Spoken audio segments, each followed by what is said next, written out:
Every day, millions of men go to work questioning their purpose and how to leverage their gifts for the advancement of God's kingdom. Join us as we hear stories from other men just like you and me who have discovered the answer and are willing to share some wisdom they've learned along the way. Gathering wisdom is like dropping pennies in a jar. Over time, our jars fill up and overflow into the lives of others. Welcome to The Drop.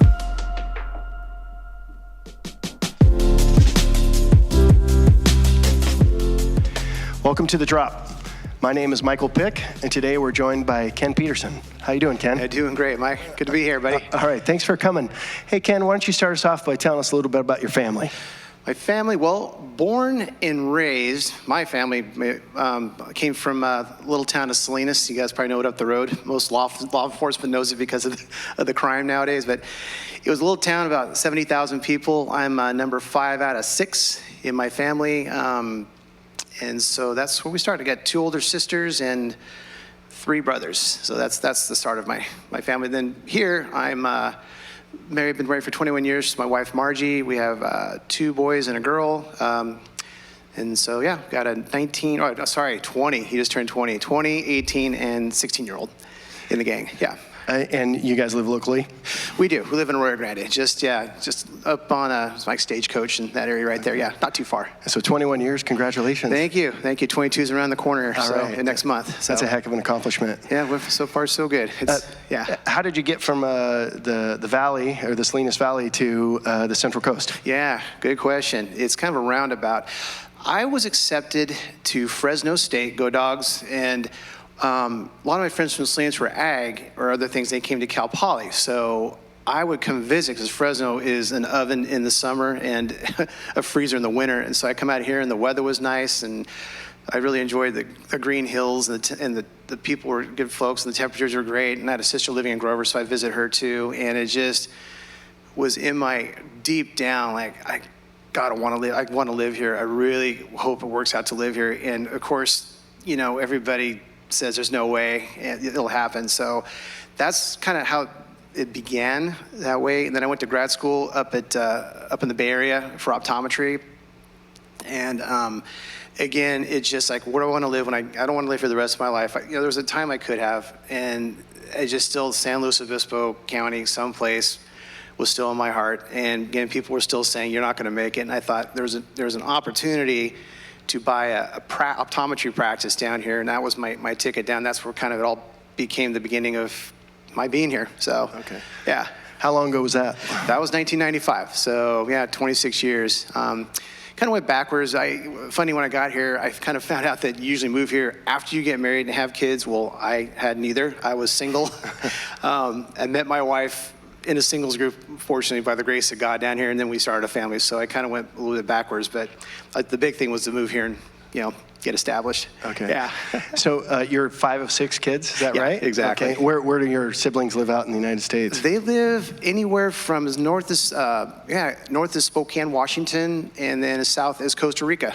Okay. So we got some family there. I have a brother still in Salinas living there. Okay. Special needs.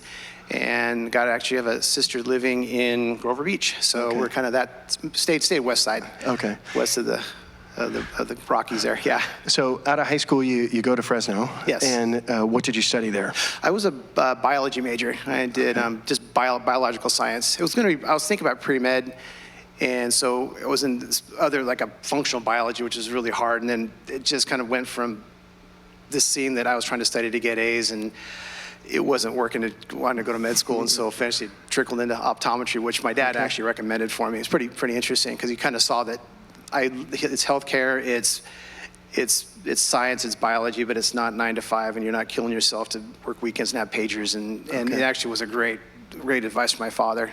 And so when did he give you that advice to go into optometry? It was about, I was going through my sophomore year at Fresno State, and again, just killing myself to try to get A's because I go to med school and got to get these A's, and just was burned out. And so I had a whole, at least I don't know if people they call it the sophomore blues, where you just have that second year in school, and why am I here? What am I doing? So I had one of those moments where I basically just kind of took some easy courses and didn't do a lot of units and had a semester. Thank you, Dad, you paid for it.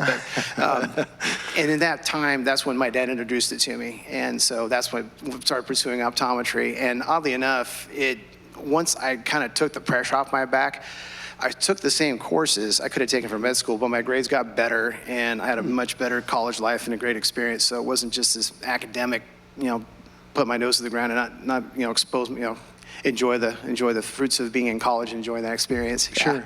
So initially, when your dad recommended this, which was great advice, obviously you've had a great run. Sure. Were you like, what's optometry? I mean, did you know what it was? Did you have any idea? Well, I knew how to. I barely knew how to spell it.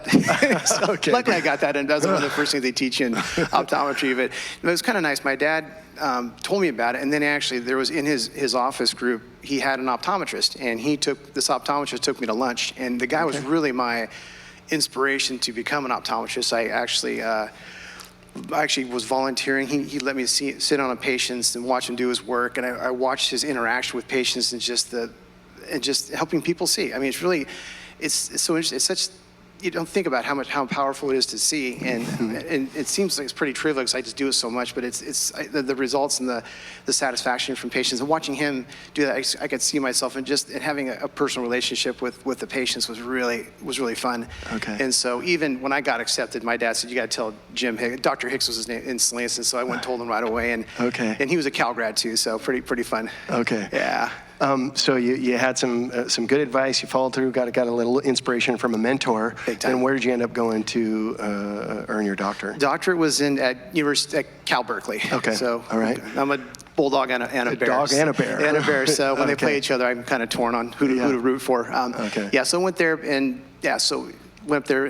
Did my 4 years of my grad school up there, and then got my doctorate in optics, and that was it. So back in 1992.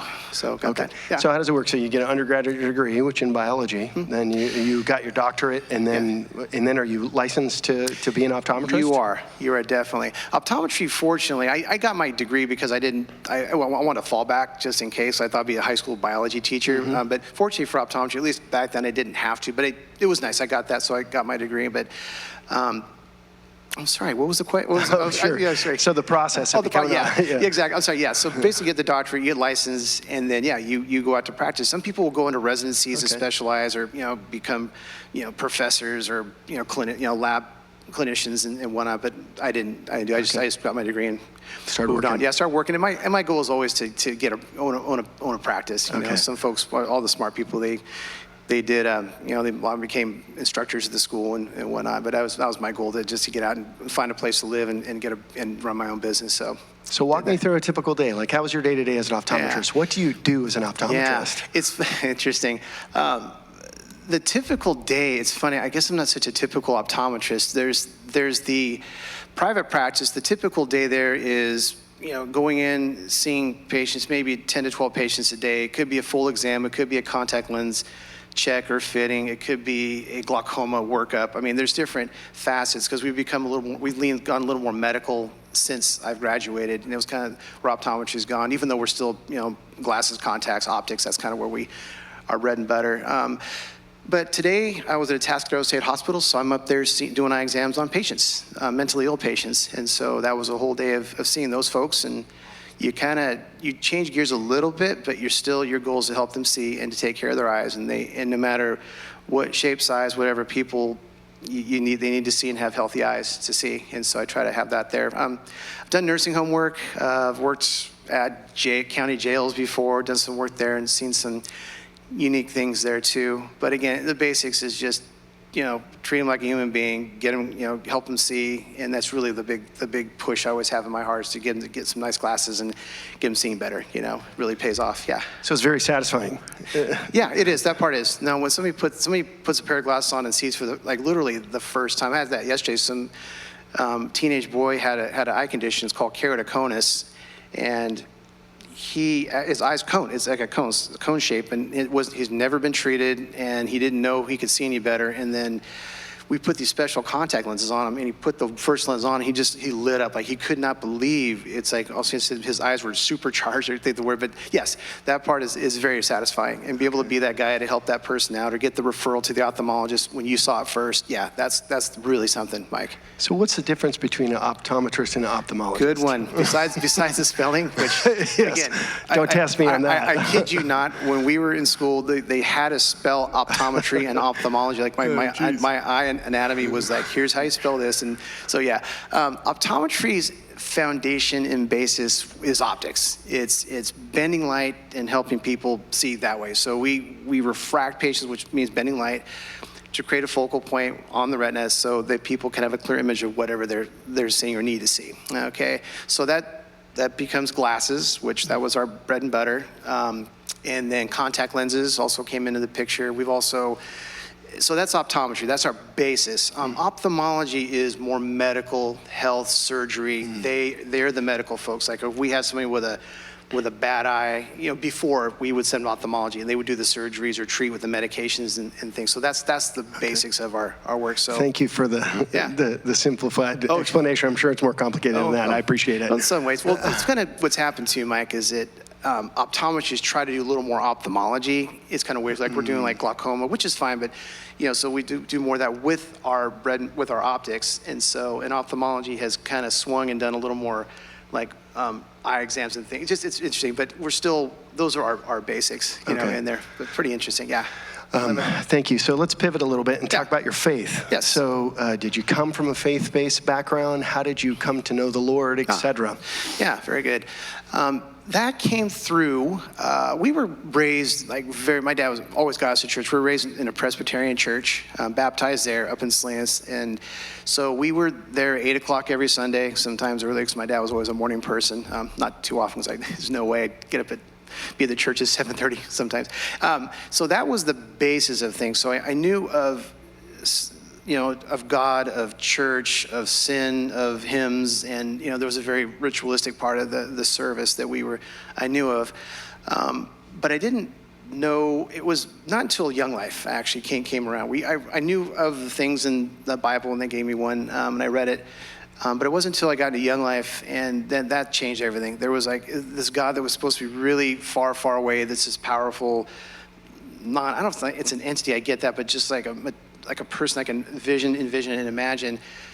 Young Life put a face and a name and a relationship to that. It was really, really mighty how Young Life did that, and it was just right up my alley. And my mom prayed for me, she said, years ago before I got into Young Life, and we knew some people, and that's where I started to pursue my relationship with the Lord. It was through that organization, and really awesome. And then what was really great too is once I became a Christian, they said, go back to church, and sadly churches, these back then had this issue, like it was almost a competition. Young Life was a competition for the youth group, and really, it was really disappointing because a lot of us went back into church. Yeah, anyhow. So how old were you when you first started going to Young Life? About 16. Okay. 16 years, yeah. And that's when it really was a pivot point for you, where you really encountered Jesus for the first time. Yeah, very, very much. Yeah, my family. What happened? We all have things in our family, and it's a broken world. But my parents divorced when I was 11 years old, and that kind of sent me into a little bit of a tailspin as a kid, And so I became this much mature, take care of my life, very serious on things. And Young Life God was able to use Young Life to kind of get me to be a kid again and enjoy that and see Christ, and so it was really helpful in that manner. Yeah. So how have you continued to be engaged with Young Life as you've become a professional? Well, one is because I am a professional, I support them. Okay. There was always a financial side of that thing. Right. I remember that was always the biggest thing when with all the leaders I had, is just the finances and the fundraisers. Sure. I believe in the group. I support the group. If something's coming up, I'll back them. I'll help out. Chris Bradley, we grab a lunch every once in a while. He's the new area director now, right. So pretty cool there. I wish I could volunteer, but I think I just don't have the ability. And I think when you kind of get at a certain age, you're doing youth work as a certain age of adulthood, it doesn't. Yeah. It's you need younger people in there that are more engaged that way. But try to support them that way. Pray for them, and yeah. be there. So Yeah. let me ask you something. Earlier you said that when the church you were raised in was very ritualistic. Yeah. And I kind of take that as kind of flat and Little not bit. full of life. Yep. So what would you tell somebody that's maybe in a church, younger than you, that has that same feeling about going to church, this ritualistic, religiosity? What did it take for you to break out of that to realize this fulfilling relationship was there? Good question. Well, for me, it was Young Life. There's actually another group out there that showed me another side of Christ. It was great, and actually, it was kind of weird, but that was, Young Life helped out. Even like a youth group within the church was really fun, because after I became a Christian, I would go back to church and things just lit up. Like all of a sudden stuff made sense, the pastor made sense, even though it was hard to hear the sermon sometimes, kind of mundane. But the youth groups that were there, in the fellowship with other kids, I think that was really a big deal, instead of just the worship service. There's more to the church than that. Do you still keep in touch with your Young Life leader that you met when you were 16? Yes, I do. Actually supported him a couple different times, and we through Facebook a little bit. But and it was really great. I was plugged up in the Bay Area in Young Life, and I told these guys about this guy Joe Walters. That's who helped lead me to Christ. And they go, "You got to write that guy a letter, tell him you're following Christ." And the guy, he actually came and visited me. It was really he was in the area, but we had a good get together, and we still Christmas cards, and it's pretty amazing. Yeah. How cool. 16. 16. I mean, that was a long time ago. Yeah. So, all right. So you have this encounter with Jesus. You dig into a career, and you start building your practice, which we could throw a rock at. It's very close to here. So I can't be late. Right. Ever to church. So it's right down the road. Yeah. Tell me about how that relationship with Jesus plays out on a day-to-day basis in your practice. Yeah. I see. No pun intended. No pun intended. That's okay. Yeah, that's good. Watch out for the jokes. They're even worse. All right, no. What I notice is that people are concerned, they're fearful, and they need a calming voice or somebody to listen to them. It's really, people aren't listened to too often, and I think a lot of us can step over and try to correct things. And I've noticed that also, I'll pray for you, and I've prayed with people in the chair, and most people have been great. One person, go for it, but it was really that's where I see my faith kind of playing out in my career. Like we're an office that is welcoming. We want people to be there. We want to have people enjoy the time, and know that they're appreciated, and then we're grateful that they're there. Like Christ. I mean, Christ was like, he just was magnetic. I mean, people want to be by the guy, and that's.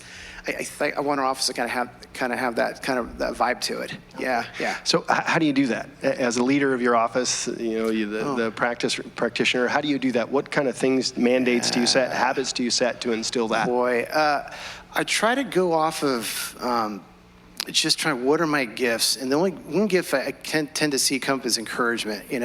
So I try to encourage my staff. I encourage my patients. Like, good job. When you're doing the exam and trying to bring that in. I hope that answers the question, but I think so. And that's why I bring it into place. And just trying to be something that's it's a happy place. It's a good place to be, because the world is such a downer, as we know, and it continues to be that way and divisive. And I just want it to be something where whoever comes in, you're included, involved, and you're important. So as a father of three, and you got young adults in your home, teenagers as well, I should say. So how is it that you've been intentional about approaching your role as a father and a husband, so that maybe that ritualistic religiosity that you were raised in hasn't dripped over to them? What kind of things do you do in your family? Be real. Mike, be real. They see. I mean, you can't fool your kids. My parents never fooled me. So I'm not going to fool my kids. And so, my whole goal, and again, it goes back to Young Life's mission, is they present the gospel of Jesus Christ to somebody, and they take it from there. If they follow it, great. If they don't, but that's what I wanted to do. I want my kids to know Christ, know of Christ, go to church, get involved, and then from there, I pray they follow Christ the rest of their lives. But, it's a certain point where it's the Holy Spirit's it's on the Holy Spirit and them making their own decisions. And so I'm really kind of watching that right now as they take off. Luckily, Jake it's great. My oldest kid is at Texas Christian, so Fantastic. I guess that's kind of worked out. So he's in That's youth great. groups. He's in groups now at that group at that school. So that's pretty nice. And I told my kids I said, my thing is just to show you Christ, and you decide after that. I can't force you into this thing. It's just not. It just doesn't happen that way. And I wasn't forcing it. The beautiful thing with my relationship with Christ is it was me making the decision, not because about 20 other people were going to, Billy club me. No, they wouldn't have. But it just, that's where I came to know Christ. Yeah. That's a great answer, and I want to follow up a little bit. So being real, authentic in your home, does that mean things are off limits or nothing's off limits with your kids? I mean, what does that look like to be authentic in your home when the pressures of life and setting an example, et cetera? What does that look like? It's very humbling because they see you make a lot of mistakes. You have to apologize.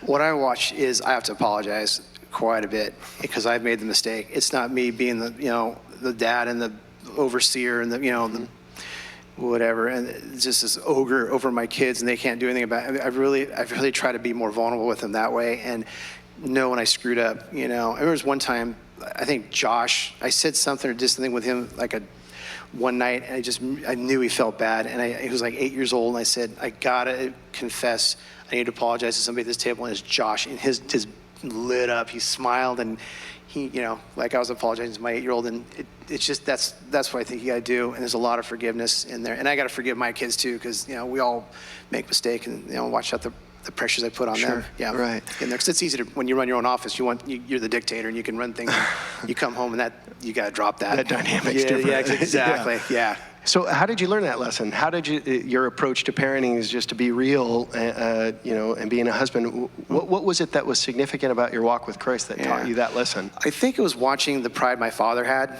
of not wanting to make the mistake and not apologizing, or if you try to approach him about something, he just had a way of it going back at you. And I think I didn't want that. I know I have it in me because I'm sure I'd still do it, even though I'm probably in denial. But I want the kids know there's a part of me that is that way. It's going to apologize and concede that I made the mistake, in there. But it's tough. It's a challenge thing because there's parts of, like I said, everybody's got their parent in them. Right. Yeah.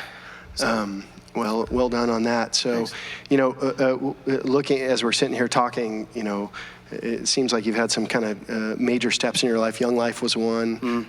Meeting this mentor that kind of turned you on to your career. Yeah. Looking at those two places, what would you look back? What kind of advice would you give yourself? Maybe as an 11-year-old that's going through a divorce, a 16-year-old that's finding their identity in Christ, and then a sophomore in college that's trying to figure out where do I fit? Yeah. What kind of advice would you relate to those younger you? Yeah, you are important. You have meaning on this planet. You are somebody. You're not a nobody. And you're going to contribute great things. Not going to, you are and will and have.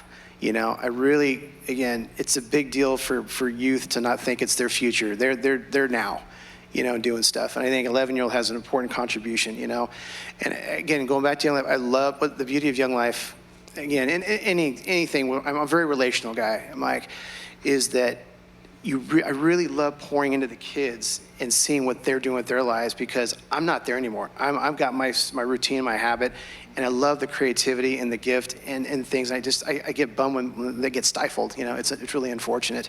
So that's the advice. But just let them know they're important. There's a plan, and they're a part of this of God's great commission for all of us.